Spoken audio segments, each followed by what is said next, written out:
시편 132편 1절부터 134편까지의 말씀입니다. 132편 1절. 여호와여, 다윗을 위하여 그의 모든 겸손을 기억하소서. 그가 여호와께 맹세하며 야곱의 전능자에게 서원하기를, 내가 내 장막집에 들어가지 아니하며 내 침상에 오르지 아니하고 내 눈으로 잠들지 아니하며 내 눈꺼풀로 졸게 하지 아니하기를, 여호와의 처소 곧 야곱의 전능자의 성막을 발견하기까지 하리라 하였나이다. 우리가 그것이 에브라다에 있다함을 들었더니 나무밭에서 찾았도다. 우리가 그의 계신 곳으로 들어가서 그의 발등상 앞에서 엎드려 예배하리로다. 여호와여, 일어나사 주의 권능의 궤와 함께 평안한 곳으로 들어가소서. 주의 제사장들은 의를 옷 입고 주의 성도들은 즐거이 외칠지어다. 주의 종 다윗을 위하여 주의 기름 부음 받은 자의 얼굴을 외면하지 마옵소서. 여호와께서 다윗에게 성실히 맹세하셨으니 변하지 아니하실지라. 이르시기를, 내 몸의 소생을 내 왕위에 둘지라. 내 자손이 내 언약과 그들에게 교훈하는 내 증거를 지킬진대 그들의 후손도 영원히 내 왕위에 앉으리라 하셨도다. 여호와께서 시온을 택하시고 자기 거처를 삼고자 하여 이르시기를, 이는 내가 영원히 쉴 곳이라. 내가 여기 거주할 것은 이를 원하였음이로다. 내가 이 성의 식료품에 풍족히 복을 주고 떡으로 그 빈민을 만족하게 하리로다. 내가 그 제사장들에게 구원을 옷 입히리니 그 성도들은 즐거이 외치리로다. 내가 거기서 다윗에게 뿔이 나게 할 것이라. 내가 내 기름 부음 받은 자를 위하여 등을 준비하였도다. 내가 그의 원수에게는 수치를 옷 입히고 그에게는 왕관이 빛나게 하리라 하셨도다. 133편 1절. 보라, 형제가 연합하여 동거함이 어찌 그리 선하고 아름다운고. 머리에 있는 보배로운 기름이 수염 곧 아론의 수염에 흘러서 그의 옷깃까지 내린 같고 헐몬의 이슬이 시온의 산들에 내린 같도다. 거기서 여호와께서 복을 명령하셨나니 곧 영생이로다. 보라, 밤에 여호와의 성전에 서 있는 여호와의 모든 종들아, 여호와를 송축하라. 성소를 향하여 너희 손을 들고 여호와를 송축하라. 천지를 지으신 여호와께서 시온에서 내게 복을 줄지어다. 아멘. 우리가 시편 132편부터 134편까지의 말씀을 함께 교독했습니다. 우리 시편 132편에 저는 가장 중요한 핵심 키워드를 기억하소서라고 생각해 봤습니다. 1절입니다. 여호와여, 다윗을 위하여 그의 모든 겸손을 기억하소서. 다윗을 위하여 그의 모든 겸손을 기억하소서. 그가 여호와께 맹세하며 야곱의 전능자에게 서원하기를, 내가 내 장막집에 들어가지 아니하며 내 침상에 오르지 아니하고 내 눈으로 잠들게 하지 아니하며 내 눈꺼풀로 졸게 하지 아니하기를. 왜 자기 집에도 들어가지 않고 장막집에도 가지 않고 또 침상에도 눕지 않고 잠들지 않고 내 눈으로 잠들지 않고 눈꺼풀로 졸지 않고 잠도 안 자고 졸지도 않겠다. 왜 이렇게까지 다짐했는가? 여호와의 법궤를 다시 시온으로 이스라엘로 모셔오기까지는 자기 집에 들어가지 않겠다. 내가 내 집에 가기 전에 여호와의 법궤를 우리 하나님의 처소 시온에 모셔드리기까지는 내가 내 집에 들어가지 않겠다. 가서 침상에도 눕지 않을 것이고 내가 졸지도 잠도 자지 않겠다. 이렇게 여호와께 맹세했다. 그래서 하나님, 그러한 마음을 기억하소서. 그 기억하소서는 또 이어집니다. 자기가 그렇게까지 하는 이유가 있죠. 다윗이 왜 잠도 안 자고 집에도 안 들어가고 졸지도 않겠다 이렇게까지 맹세하면서 법궤를 모셔오고자 하는가? 자, 그 뒤에 보면요, 성막을 발견하기까지 5절 같이요, 시작. 여호와의 처소 곧 야곱의 전능자의 성막을 발견하기까지 하리라 하였나이다. 네. 성막을 발견하기까지 여호와의 처소 곧 야곱의 전능자의 성막을 발견하기까지 자기는 자기 집에 들어가지도 않고 잠도 자지 않고 침상에 눕지도 않고 졸지도 않고 눈꺼풀로 눈을 덮이게 하지 않겠다. 이렇게까지 결연한 의지를 보인 이유는 무엇일까요? 그가 하나님께서 자신의 나라에 시온에 임재하시고 좌정하시고 다스리시고 통치하시는 것이 무엇인지 다윗은 정확히 알았기 때문이죠. 하나님의 통치가 없는 이스라엘 시온은 정말 알맹이가 다 빠진 그런 삶이 된다는 것을 알았기 때문입니다. 우리 인생의 가장 중요한 것은 하나님의 임재와 동행이죠. 이스라엘 백성들의 흥망성쇠가 법궤가 있느냐 없느냐 그에 따라서 이스라엘의 흥망성쇠가 결정됐다는 것을 알 수 있습니다. 특별히 다윗은 전쟁을 많이 치른 왕이잖아요. 그래서 사실은 다윗은 법궤를 모시고자 하고 성전을 짓고자 했으나 하나님이 그에 대해서 허락하지 않죠. 피를 많이 묻힌 다윗이기 때문에 그의 아들 대에서 성전을 건축하겠다 해서 솔로몬의 성전이 이후에 건축되죠. 그러니까 다윗은 제일 중요한 게 무엇인지 전쟁 중에서 깨달았던 거예요. 하나님이 함께하는 전쟁과 자신의 힘과 능으로 하는 전쟁 사이에는 엄청난 차이가 있다는 사실을 다윗은 몸으로 뼈저리게 느꼈던 것이죠. 전장에서 승리의 비결은 하나님의 임재하셨을 때 다윗의 군대가 승리했다는 것을 알 수가 있습니다. 그래서 다윗은 전쟁의 성패는 하나님의 임재 여부에 있다는 사실을 알고 있었던 것이죠. 그래서 하나님께서 자신의 나라, 다스리는 나라 열방 가운데에도 그 민족 가운데에도 하나님이 계시는 성막이 계신 그런 나라를 꿈꿨다는 것입니다. 자, 7절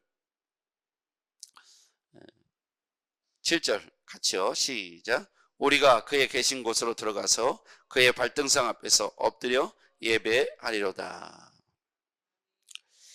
이와 같이 다윗은 항상 최우선순위의 삶에 있어서 하나님과 동행, 하나님께 예배함, 하나님의 모신 법궤와 성전 이것을 날마다 꿈꾸고 하나님께서 임재하시기를 날마다 구하는 삶을 살았다는 것이죠. 여러분, 우리의 인생의 흥망성쇠가 바로 이곳에 달려 있습니다.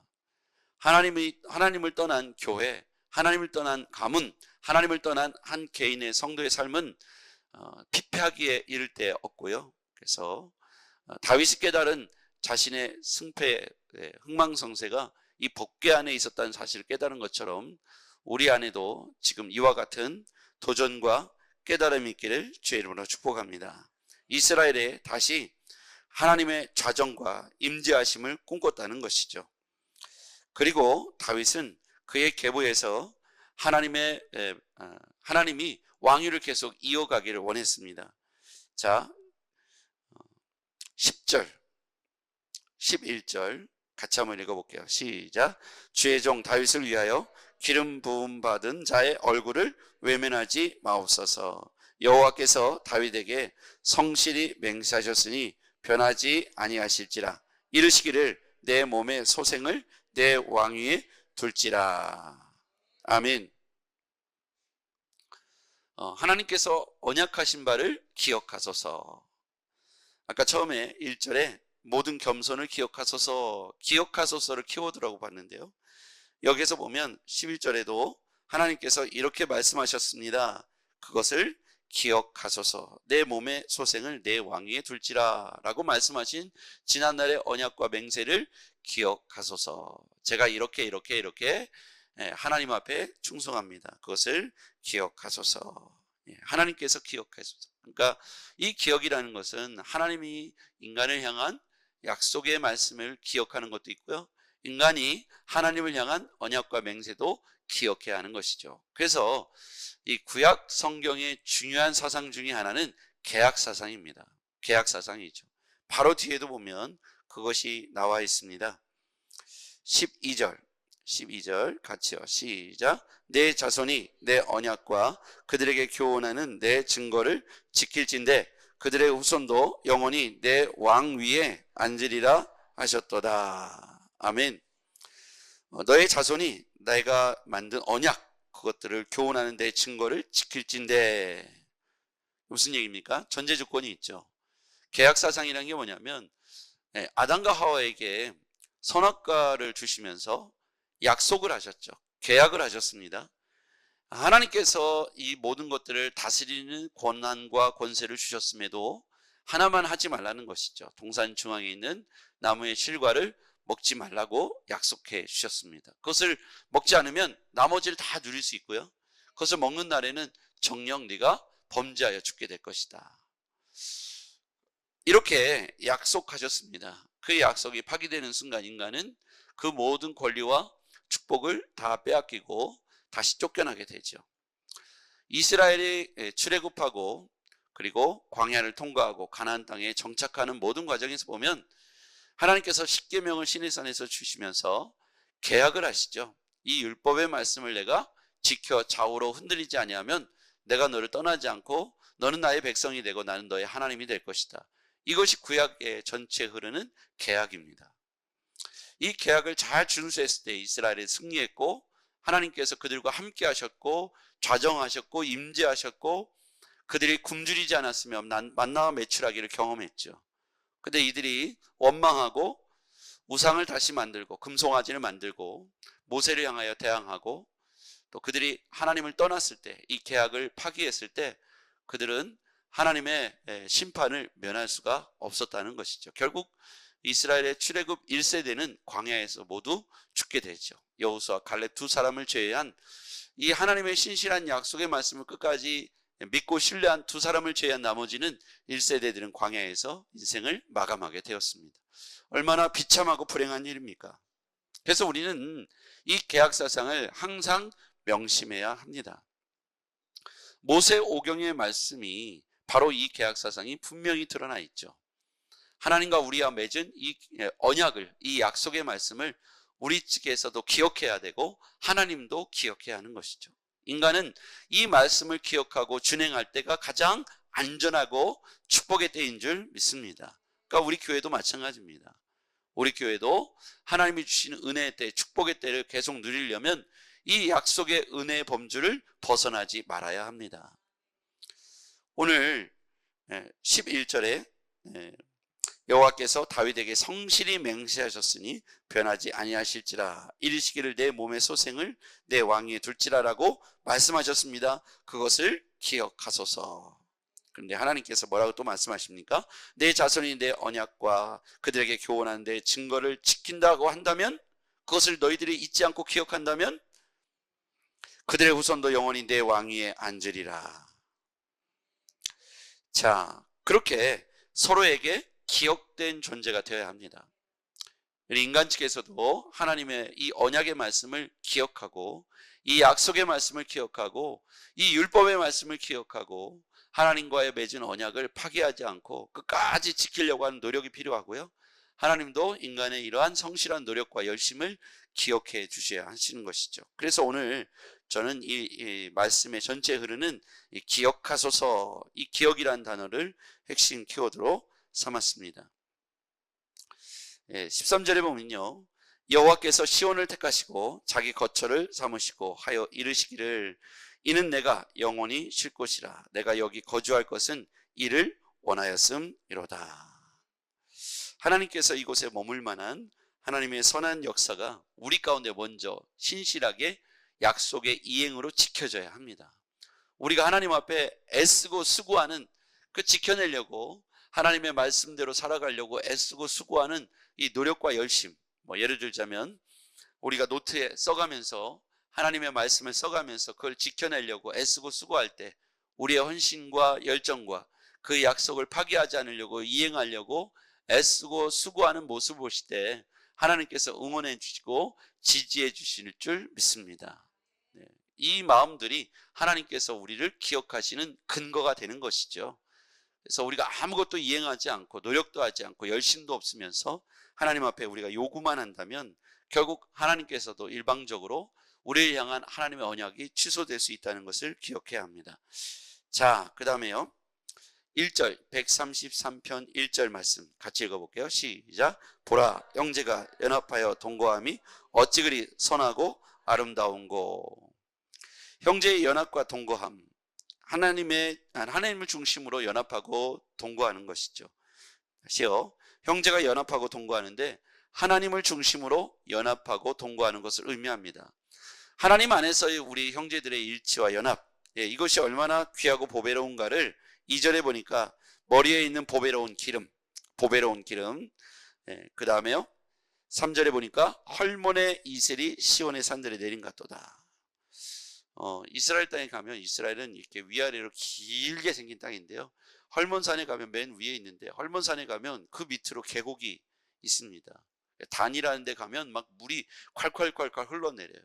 그 이스라엘 땅이 가운데까지는 초원이 있고 그 밑으로는 광야가 시작되죠. 그러니까 위로 보면 그 초원이 이루어진 것이 신기하죠. 차를 타고 막 달리면 나무가 무성하고 숲이 있고 초원이 있어요. 밑에는 광야인데요, 어떻게 그렇게 나라가 이렇게 길게 되어 있습니다. 그런데 그 초원을 이루는 것, 갈릴리 호수를 이루는 것, 그 근원으로 쭉 올라가면 헐몬산이 있습니다.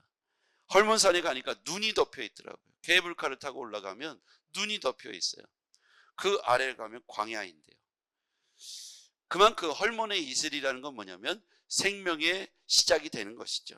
그 헐몬의 이슬이 그 주변을 비옥하게 하고 또 풀이 돋아나게 하고 열매를 맺게 하는 것입니다.